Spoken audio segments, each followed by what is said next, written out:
It's recording. Oh, late night interviews. Thanks. How are you, Nicola? Good. How are you feeling? How are you feeling about the quilts, which very possibly will be taken down tomorrow? Yeah, as long as it's not too drenched in water from the rain. Hopefully. Yeah. Yeah, I mean, I don't feel like I've had much time to just sit and look at it. You've But been busy. Yeah, Yeah, crazy time. it's sad that it has to come down, but yeah, we need to protect it. So how long it was on? I think it's I think it's about 2 weeks. 2 weeks. In Saturday will be. This Saturday Yeah, will be. Saturday will, 2 or is weeks. it 3 weeks? Oh wow, second of Yes, July. 3 weeks. 3 weeks on Saturday. Wow, the weather was glorious, so It's been it allows this quilt to be. Nicola, how you feel about taking it down? This 3 weeks, this 3 weeks went very quickly. Yeah. And for me, it feels like a second ago. Yeah, same. When, let's say, we put it up. Yeah. But obviously, it was your big project. How you feel? What is this? Yeah, it's just been amazing. The response, I think all the bright colours have just made people smile. Just living here and watching people out the window walk past and their reaction to it, it's just been wonderful. Yeah, the scale of it and the way that it fits the house so well, and yeah, the bright colours. And do you think now when you take it down, what do you feel in terms of the end of part of the big project or the end of this project? I haven't really had a chance to think about how I feel. What I think it's going to remind me of is when the house is full of Christmas decorations, and then you take it down, it looks really bare, and it's a bit sad, but also, yeah, I don't know. I think it will be sad to see it off the house, but also excited to see what form it takes after that. There's talks about it going on tour, and I imagine that as a freestanding structure, like a tent. And that sounds great. Yeah, I think that would be really cool. Being able to go inside it would be amazing, and also to build the rest of it, like the roof and the side and the back, so that it's a full thing, would be amazing. And maybe we could do that wherever it goes. And people can add to it, and we can build it. That would be great. Yeah, someone mentioned that at Quilt Club today, and I thought, oh, that's such a good idea. That will be great. So maybe it will be on Maybe tour. it will grow. Maybe it will grow. So today is Wednesday night. I think it's about 10, 11 o'clock, something like that. The quilt will be taken down most probably tomorrow. It all depends on the weather. But yeah, it's been so good. That was really, really special to have to live in such a bright house. I'll take this closer to this star. So Nicola, I did this star. Yeah, I remember. Yeah, I remember me you too. saying that you didn't like sewing. No, and you did it made you feel uncomfortable using the sewing machine. Yes, because I'm hopeless with sewing machine until now, but I'm gonna continue with few things that I think it will be good. I have quite a few fabrics that I want to finish, a cushion and so. This star I did, which I'm very proud of. Tell me, how many people was involved? So on the front there are 81 stars, I think. Wow. Yeah, and I think probably I don't know exact numbers, but I think maybe 40 of them are contributions from people in the community. So about half of them, which is just wonderful. Yeah. So people would come and they would rummage through the fabric bags. We kept the shape the same. There are 5 different stars that are all different sort of. Some of them, the point goes into the middle, the diamonds. Yeah. Some of them. Can you show quite a few examples? Yeah. So this was the first star that we made, and this is all lots of triangles that you stitch into squares, and then you stitch into strips. So there's lots of parts to it, lots of things to cut out, but it's relatively easy to stitch together if you put it into some sort of sequence. This one was slightly simpler because there's less to cut out. You've got some solid squares, so that was made a bit easier. This is even simpler because there's even less parts. There's just 2 here as opposed to 4. Right. And this one here, yeah. And this one here is made up of diamonds where you have to stitch into the middle. So this was slightly more complicated. Right. But yeah, they're all different skill levels. Can we pause the video so that I can get his jacket because it's just a... Sorry, no, it's all right. Sorry, Sharon.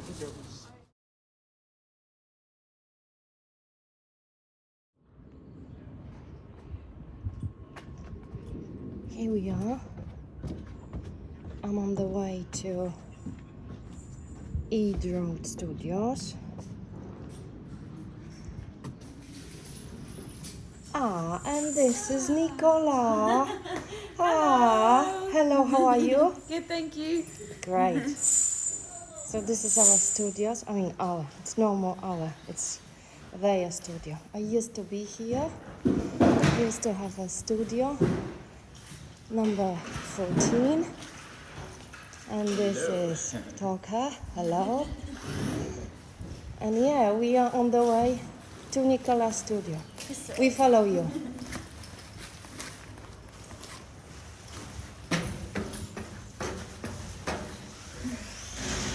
Have you been able to tidy up a little bit? Nope. No. So, this is how studio usually looks. Big mess. And in this big mess, the big ideas. Come on. Okay. Oh, great. Quite tidy, I must say. Okay. Right. It's recording.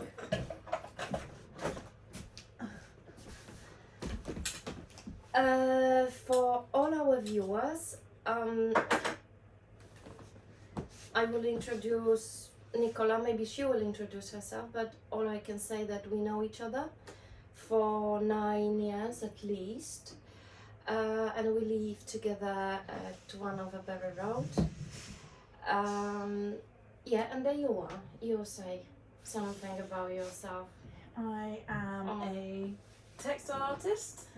I've worked in the fashion industry for quite a long time doing embroidery and beading. I've spent a lot of time working for suppliers based in India, in Mumbai, with these incredible artisans that work with their hands. And when COVID hit, work sort of dried up, and I had a studio full of materials, and it was just quite freeing to not have any restrictions creatively anymore and not have to design anything commercial. I was able to just completely be free with it. Actually, there was an artist, an American artist who I absolutely adore.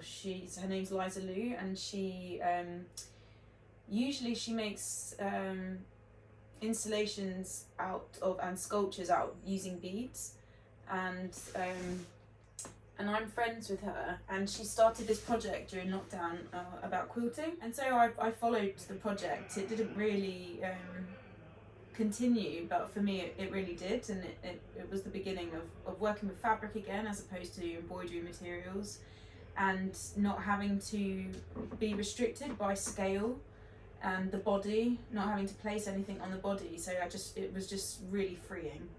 And yeah. And I remember sometimes you were saying when we were in a studio, and it was very much at the beginning when I don't know what I'm doing. I don't know what I'm doing. And this is just such a great feeling, because this is where the journey starts, Yeah. and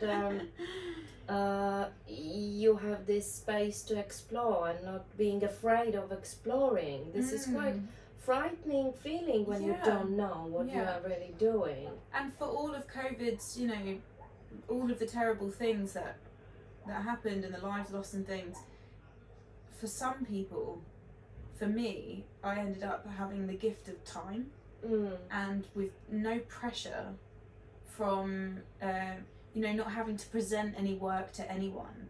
It was just, it really was, and it, you know, that can feel, you can feel quite deserted in a way, but also, yeah, it was up to me to really find out what was my aesthetic and not just, you know, a designer's aesthetic, but what was mine. And I haven't done that since being at St Martin's, so yeah. It's this wonderful feeling. I had this feeling here in the studio. It's like a vacuum. Absolutely, you just close the door behind you, and you are free to experiment. And that was in many ways this luxury. I would never. Absolute luxury.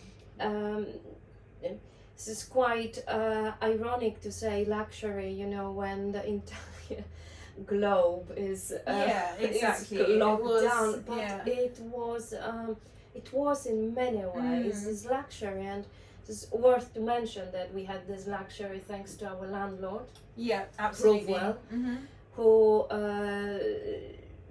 let us use this studio, this building, and have our sort of residency, artists in residency during pandemic. And I think it released also, maybe it was also very helpful why we were able to deal with the pressure of lockdown in the way that we did. Yeah, I don't know how it will be in a different way if we don't have the studios. Well, we have, of course, there's 9 bedrooms, so there's 12 plus people, all not going to work anymore, just staying at home, 1 hour's walk a day, and we have an art studio at home. Which but became it was an office in many ways, and it was people already. There was tension, understandably, because people had to were on Zoom. Yeah. And when you're on Zoom, you talk louder. So everyone was talking loudly on Zoom, and it was difficult. We had to then, you know, my embroidery studio then became half a bank for my partner, who, and so it was amazing when Shillam of Provewell said that we could use this space. We ran up here, and we had first dibs, and it was 33 studios, all amazing. And me and Ellie, I can remember, I think we got here first, and we got the best room. It had 2 big windows like this, and we were just, and it was empty, and we just sort of laid on the floor, and it was like this huge release of pressure to be stuck in that space. And I felt bad for the people in the house who weren't creative, and who didn't need a studio space, because this became, I mean, we ended up calling it Art Bar at one point, because we would just come up here and have a few drinks just to chill out and just to escape that energy, which was, you know, wonderful in so many ways to go through something like that with a group of people, but also really stressful.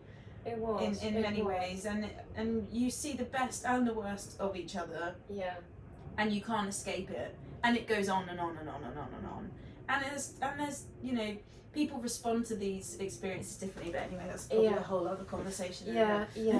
Well, I was not here especially during the first lockdown, and I missed this first few months. So the lockdown was lifted sometimes in June, and this is when I started to use it. But still, the second lockdown and the entire pandemic since then. Well, it was a really, really blessing, especially for creative minds. And Nicola, that was an opportunity to probably start to think slightly different and maybe even bigger, because the space around you was bigger and semi-empty before you, or empty when you moved in, and this is where you started to think about. I mean, this is what idea about quilt came up, but a part of the design, the process, etc.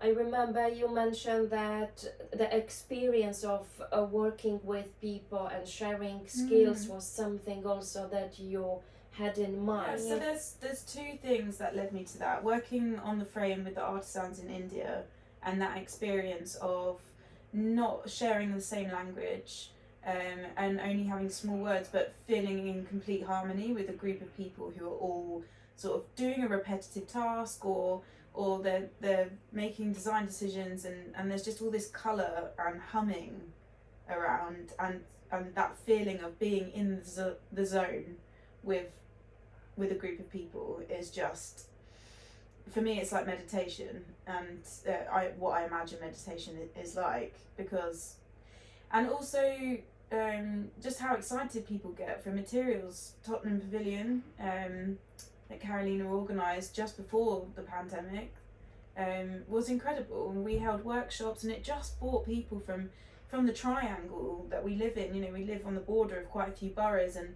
it just brought people in, and I put lots of materials out on the table. I had some swatches from my previous employer, and people just get so excited. You know, they're like magpies, they love shiny things, and everyone, we set lots of frames up, and everyone sat at the frame and just gave them free rein to work with these luxury materials. And that experience was wonderful. Having a space to come together is key.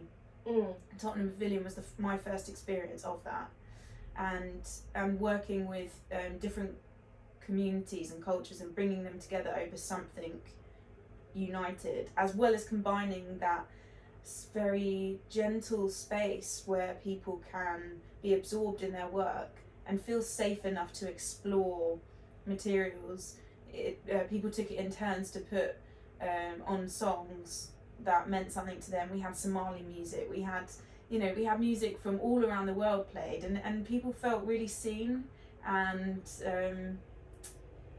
so that was a really good experience. So how can I combine all of these things? And when the restrictions started to lift, having had those experiences, having the access to Eid Studios and the huge turbine hall that we walked through earlier, I just had these images of us all, of lots of people coming from not just the warehouses but also the surrounding communities, just coming together. And most, it was always aimed for women. We have men come, and I love that, but it's a female-led space, and yeah, just having this space, my ideas expanded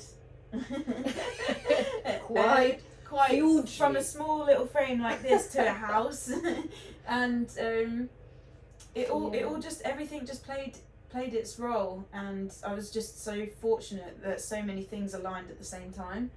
And so I printed off some flyers and handed them around the estate. I'd been walking my dog, and I'd made quite a few friends on the estate through my dog. So I think during this process of creating this quilt, you also have a different people from different communities, different background, and it was also nice that they all meet and exchange not only skills but also the ideas, and realizing that we have the freedom to create anything that we want. We don't necessarily have the gift of time. Not everybody has the gift of time. That's really important. There were some people who really wanted to come, but their daily lives are so busy. Their jobs are such hard work that the thought of coming and fiddling around with fabrics and things I just need to go home, eat and just chill out. So so there was that. But then the people that did come, and the group that the core group that ended up coming regularly was such a wonderful mix of age, socioeconomic background, gender, race, religion, it was such a wonderful mix. And there were people who had never sewn before. There were people who had sewn all their lives. So there was such gentle sharing of knowledge, not lecturing or no authoritative. It was just, and everybody felt comfortable to ask. We were also donated fabrics just from people in the studio. Monique, who runs, she's a dressmaker, she gave us some wonderful fabrics. Savoko, who makes the wonderful hats, he gave us gorgeous silks. And a designer down the road, Samuel Guiyang, he and his team came to quite a few quilt clubs and made a start for the house and donated. They turned up in an Uber and they had bags and bags of the most interesting fabrics. It was so wonderful to have all of these fabrics out and tactileness of it all, and then the design process. So then the idea of the house, of making the house quilt. So I've lived there for 10 years in September, and it's, from a personal perspective, it's just been so life-changing for me in so many ways. I have such a huge creative network now. I don't know how, from being at St Martin's, definitely, that's mostly fashion, but mostly from the warehouses, and that was really reflected in this project. And I always wanted to find a way where, number one, our house and the street could come together and display that melting pot of, where else in the world do you it's like a circus of creatives. Absolutely. And I just don't know where that model exists outside of this environment. It's so precious. I think I can say that we were able to create this. Yeah. And this is quite precious and quite unique. And we have parties. Of course. And the parties make a lot of noise. And so something that I had picked up on, and that has been an issue, noise complaints and things over the years, not necessarily our house, though I'm sure in the past it has, but the street. Because it directly backs onto the estate, and that is quite difficult for them to have to endure if they're not a part of it. If you're not at the party, the noise of the party is going to piss you off. Yeah. So yes, this is a nice bubble to live within, but it could be quite annoying for people who live next to it. And so I wanted to offer through Quilt Club an alternative to that. Yeah. Because that creates tension between the areas. And it offers nothing to the people living on the estate. So Quilt Club became this networking, sort of community, gentle, creative space that wasn't intimidating like some parties can be, and it was soft, and we created a time frame, 4 till 9. People can come after school or they can come after work. They can come before dinner or they can come after dinner.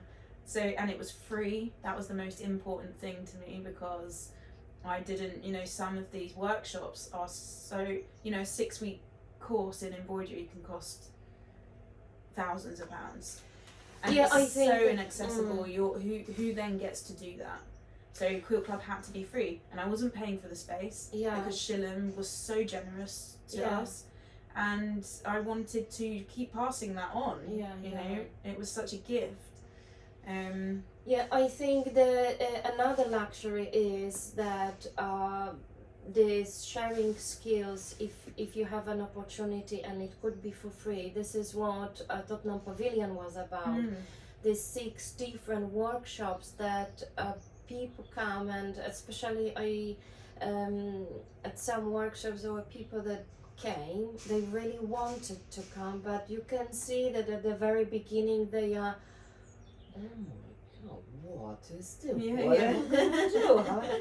And at the end, they build such a good relationship. They almost looks like a friend that they know each other. They have done something together without this pressure. It is great. But Nicola, I can hear how people struggle with mental health also, and you mentioned it during one of the conversation or even during your interview. How was that? With this aspect. So mental health or social anxiety. Social anxiety. This is quite a common thing. Yeah, it was. I mean, everybody. It was so disruptive in so many ways. People lost people. We were locked in like sardines. It was a lot. So, and also just in general, the way things are structured is difficult for a lot of people. And what Quilt Club offers is a space to connect with people in your community. You may walk past them in the street. You know, it's hyper local. Yeah. And the biggest thing is when you're sewing, or when your hands are busy, you're looking at what you're doing, and maybe it's easy, so it's repetitive, and you can chat about, you know, nobody has a set seat, so you sit next to someone different every week, and people just share their experiences, and some of the conversations have been really personal, and yeah, it's been lovely to be able to offer a space for that, because strangers very quickly become friends.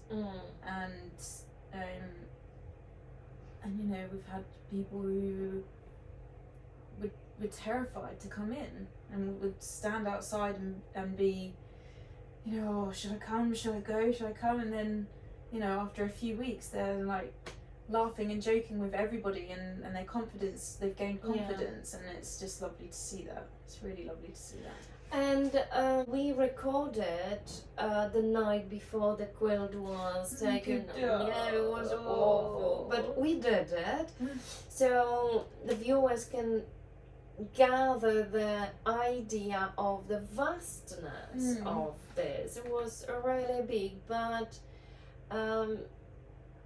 what next? Well, there are quite a few much bigger buildings in the pipeline. Oh. Nothing's been confirmed yet, but yeah, Quilt Mania has gripped the country. And it's so exciting. I don't know exactly yet. It's only a few months afterwards. We still want the quilt to go on tour. Oh, so Quilt Club never dies. Quilt Club never dies. Quilt Club Seven Sisters will stay. Right. We might have some other quilt clubs popping up for different communities. I think that's on the cards. We'll start local, and maybe it will go. How you've been very busy until now. It was quite difficult to find a time for both of us to meet. So finally, we are chatting. How it changed your practice, your probably confidence, I would say. How it influenced you. Because it was a big success. Yeah, it was a huge success. I think having worked in the fashion industry for over a decade, there was so much output for the industry and really not very much return. So you're constantly giving to something, and you sort of get scraps back in return. In contrast, the whole quilting project has felt so effortless.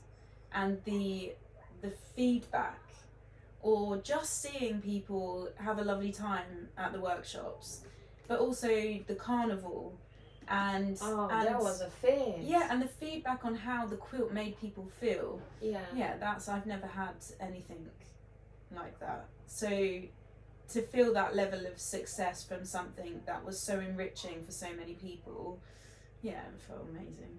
really amazing. Yeah, it feels And really amazing. apart from quilt, do you also have some projects? I love this little tweets, for example. I wonder whether you have these tweets No, somewhere I here, don't. no? They're in my studio at home. I love it. So I created a lot of artwork, textile artwork, before whilst getting into the quilt, before quilt took over, because as you say, the run up to the 2nd of July, the deadline, was just. I mean, we'd been working quite slowly. Since November. It started in November 2021, and I had the idea that I wanted to make the quilt to cover the house. I, as usual, didn't consider any practical aspects of that at all.